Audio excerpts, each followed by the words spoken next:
Hello friends, मेरे channel पर आप सभी का बहुत बहुत स्वागत है। मैंने पहले भी बता दिया कि हमारे इस चैनल पे राजस्थान जीके से संबंधित बहुत सी क्लासेस आने वाली है जो आपकी बीएसटीसी और पीटीटी में बहुत ही महत्वपूर्ण होगी।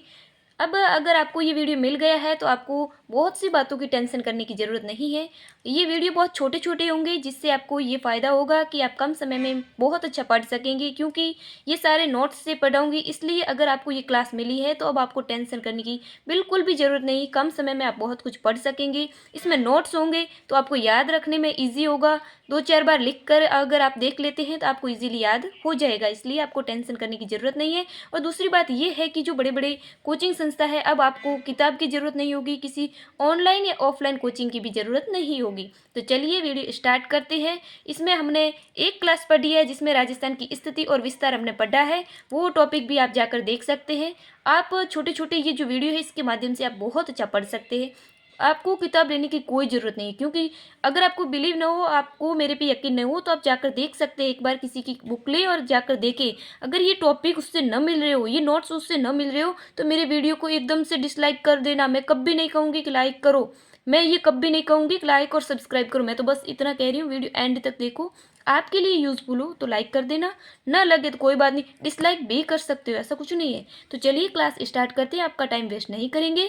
छोटे छोटे वीडियो होंगे, इसलिए प्लीज़ सपोर्ट जरूर करना। उम्मीद है आपसे, इतनी तो उम्मीद रख ही सकते हैं।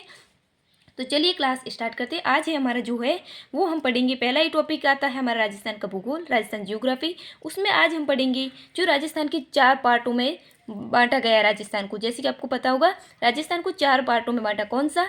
पश्चिमी मरुस्थलीय प्रदेश, पश्चिमी मरुस्थलीय प्रदेश, और पूर्वी मैदानी प्रदेश, पठारी बाग और अरावली। ठीक है, तो आज हम पढ़ेंगे उसमें पश्चिमी मरुस्थलीय प्रदेश, जिसमें पहला पॉइंट आता है। हम ज़्यादा विस्तार से पढ़ेंगे, लेकिन आपको शॉर्ट के माध्यम से, शॉर्ट और नोट्स के माध्यम में पढ़ा रहे हैं, तो क्या है कि आपका टाइम वेस्ट ना हो, इसलिए हम इस बात का ध्यान रखेंगे वीडियो छोटा बने।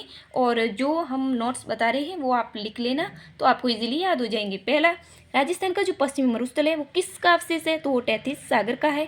इसमें ज़्यादा हमें बात करने की ज़रूरत नहीं है कि ये तैतीस सागर का अवशेष है, बस आपको इतना ही पढ़ना है। किताब में आपको इधर उधर की बातें दी गई होगी, कोई उसकी ज़रूरत नहीं है, बस इतना पढ़ लो। उसके बाद पश्चिमी राजस्थान जो है, इसके ज़िले, पहले इसमें 12 ज़िले आते थे अपने इस क्षेत्र में 12 ज़िले थे, अब है 19 ज़िले। ठीक है, आगे बढ़ते हैं। जो हमारा पश्चिमी राजस्थान है, इसका क्षेत्रफल कितना है? तो इसका क्षेत्रफल जो है पूरे राजस्थान का, पूरे राजस्थान को 4 पार्टों में बांटा गया है। तो पूरे राजस्थान में जो पश्चिमी राजस्थान है उसका क्षेत्रफल आता है 61.11%। यहाँ की जनसंख्या की बात करें तो 40%। इसकी जो लंबाई है, ऐसे हमारा राजस्थान होता है विषम कोणीय या पतंगाकार का, वो आगे हम पढ़ेंगे किस आकार का है, किसने बनाया, वो सब हम पढ़ेंगे। इसलिए प्लीज़ ये टॉपिक एक बार ये शॉर्ट नोट्स आप देख लें, तो हम आगे बढ़ते हैं। इसी के साथ।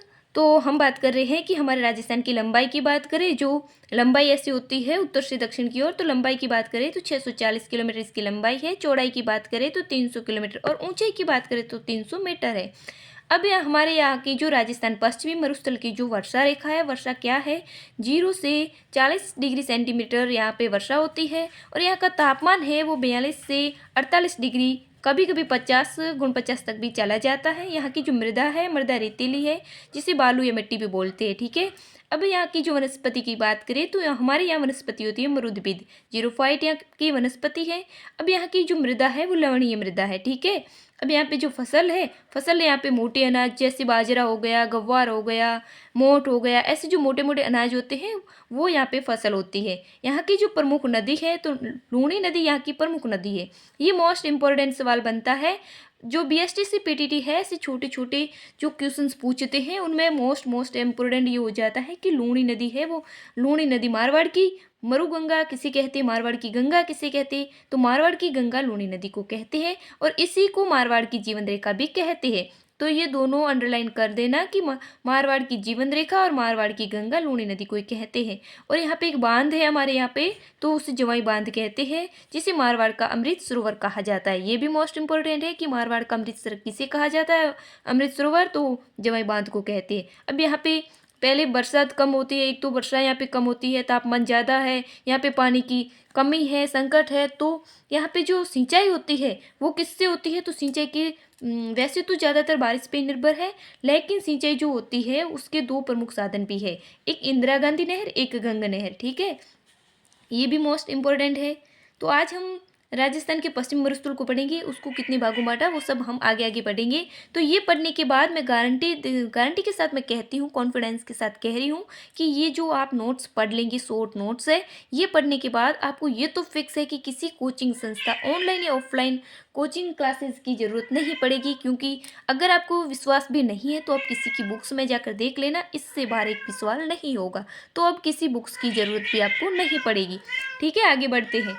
यहाँ पे जो हमारी चट्टान है, अवसादी चट्टान है, जिसमें खनिज पाए जाते हैं। कौन से? कोयला, पेट्रोलियम, प्राकृतिक गैस। तो खनिजों में हमारे राजस्थान का दूसरा स्थान है। यहाँ पे एक चट्टान है जिसे माइकासिस चट्टान कहते हैं, जो जल में घुलनशील चट्टान होती है।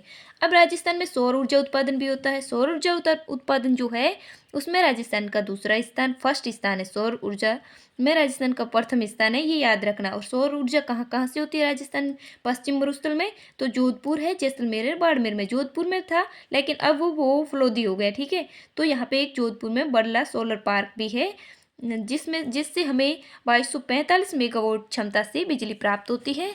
तो आज हमने मरुस्थल को जाना थोड़ा बहुत, आगे हम मरुस्थल के पार्ट्स भी पढ़ेंगे। इसलिए प्लीज़ कल की क्लास के लिए हमें सब्सक्राइब कर लेना, तो जैसे ही क्लास में लूँगी तो आप तक नोटिफिकेशन मिल जाएगा। तो चलिए आगे बढ़ते हैं। वैसे क्लास हम बड़ी नहीं करेंगे क्योंकि उससे आपके पास अगर टाइम नहीं है तो ये कम टाइम में भी आप पढ़ सकते हैं। अब जो ये मरुस्थल को कितने भागों में बांटा है ये सब हम कल पढ़ेंगे। तो आज के लिए इतना ही। क्लास देखने के लिए आपका बहुत बहुत धन्यवाद। आपको अच्छी लगे तो लाइक कर देना, नहीं तो डिसलाइक कर देना, कोई बात नहीं। सब्सक्राइब भी कर सकते हो, आप चाहो तो हेल्प कर सकते हो, नहीं कर सकते हो। आपका बहुत बहुत धन्यवाद।